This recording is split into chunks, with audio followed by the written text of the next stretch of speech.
Friends, आज का जो मेरी कहानी का शीर्षक है वो है रिजल्ट।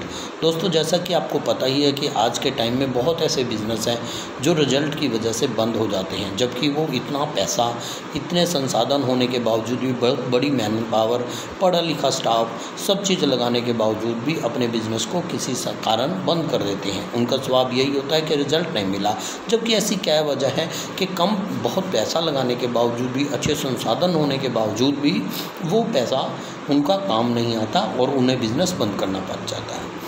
मैं इस चीज़ को आपको एक कहानी के दौरान आपको बताऊंगा। एक किसान थे, उनके 2 बेटे थे। बड़े ही लगन से, मेहनत से वो दिन रात अपने खेतों में काम करते थे। अपने बच्चों को जो अब वो करते थे, अपने बच्चों को उसी तरीके से सिखाते थे। समय का पहिया पलटा और किसान की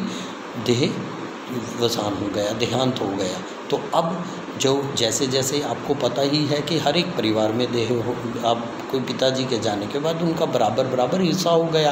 बराबर हिस्से होने के बाद बड़े बेटे और छोटे बेटे को जितना बराबर में उनका हिस्सा था, इवन अगर उनके पास 50 किले थे तो 25-25 किले उनके बराबर, मजदूर, मैन पावर, ट्यूबवेल, पानी, बिजली, उपजाऊ भूमि, सब बिल्कुल बराबर उनका हिस्सा हो गया।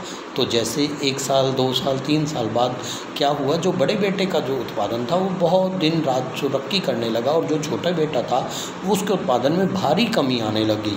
भारी कमी आने के बाद जो छोटा बेटा था उसके जो कर्जे में वो डूब गया, और जबकि बड़ा बेटा वो दिन रात चौगुनी तरक्की करने लगा। तो छोटा भाई परेशान, छोटा बेटा जो परेशान हो, तो उसने देखा कि अब मैं परेशानी में कहाँ जाऊँ। तो परेशानी में उसने अपने बड़े भाई के पास गया, कहने लगा कि भाई मुझे ऐसी चीज़ बताइए कि ऐसी क्या वजह है कि जिसकी वजह से आपको और मेरे रिजल्ट में कुछ भी इतना फ़र्क। और जबकि पिताजी ने बराबर चीज़ें दी, काम का एक ही गुरु थे, एक ही सब चीज़ थी, तो ऐसी क्या वजह है कि मेरे काम में और आपके काम में फ़र्क है। तो उसने उसे कुछ चीज़ें समझाई और उसने कहा ठीक है, हम आप एक काम करते हैं, कल हम आपको आपके खेत में मज़दूरों के साथ सुबह 7 बजे मिलते हैं। उसने कहा 7 बजे? मैं तो सुबह 9 बजे आता हूँ। वो कहते हैं मज़दूर 7 बजे आ जाते हैं, आप कोई बात नहीं, आप 7 बजे आओ। तो उसने ऐसे ही किया। तो ऐसा जैसे दिन स्टार्ट हुआ, 7 बजे उसने काम पे लगा। तो उसने उनका काम करने का तरीका देखा। तो छोटे बेटे ने क्या किया, उसने जैसे ही मज़दूर आए 7 बजे, कोई 7:30 आया, कोई 8 बजे आया, क्योंकि वो तो 9 बजे आता था। तो जब वो देखा उसने धीरे धीरे उसके काम करने के तरीके को देखा, और जैसे ही मज़दूर आए तो उसने कहा चलो आज का मेरा ऑब्जेक्टिव, आज तुम्हें इस खेत की उसको एक पर्टिकुलर टारगेट दिया और उसने उसे कहा कि आज आपको ये करना है। और शाम को आया तो जैसे मान लीजिए उसने जो उसको टारगेट दिया, जो उसने उनको करना था, तो वो उनका रिजल्ट शाम को आके बताने लगे मज़दूर की, आज हमने ये करना था और आज हम पे ये हुआ। तो उसने कहा ठीक है। अब उसके बावजूद अगले दिन उसने कहा ठीक है कि आप एक काम करो, कल मेरे साथ मेरे खेत में सुबह 7 बजे आ जाना, अपने मज़दूरों के साथ हम मिलते हैं।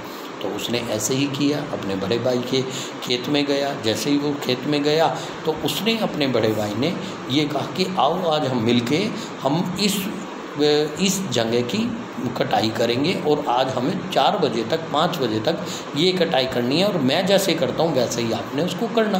तो अपनी टीम के साथ मिलके उसने वो काम किया और शाम को उसने 5 बजे तक ये काम किया और शाम को खुशी अपने घर सब लोग चले गए।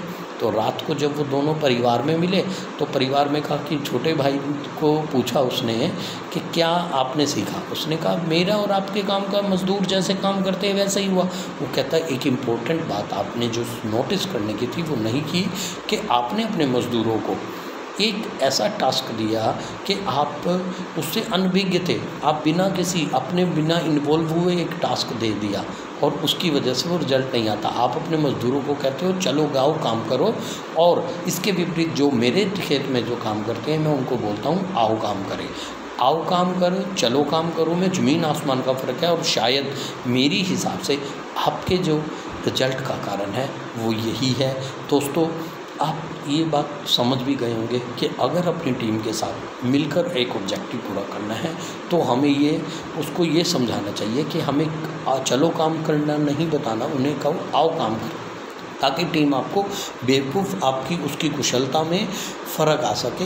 बेशक आप उन्हें अपनी टीम को उनको पैसे देते हैं काम करने के, परंतु फिर भी आपको रिजल्ट लाने के लिए उनके साथ दिन रात मेहनत से, लगन से, एक विशेष प्लानिंग से काम करना पड़ता है, तभी आपको रिजल्ट मिल पाता है। अन्यथा उन्हीं बिजनेसमैन की तरह वो लोग सभी फेल हो जाते हैं जो ऐसा करते हैं। दोस्तों, मेरी ये कहानी हो सकता है आपको अच्छी लगे या ना लगे, परंतु अगर अच्छी लगे तो आप इसको शेयर लाइक ज़रूर करना। ये मेरा पहला वीडियो ज़रूर है, मैं अपनी प्रयास से कुछ अच्छा करने की कोशिश कर रहा हूँ।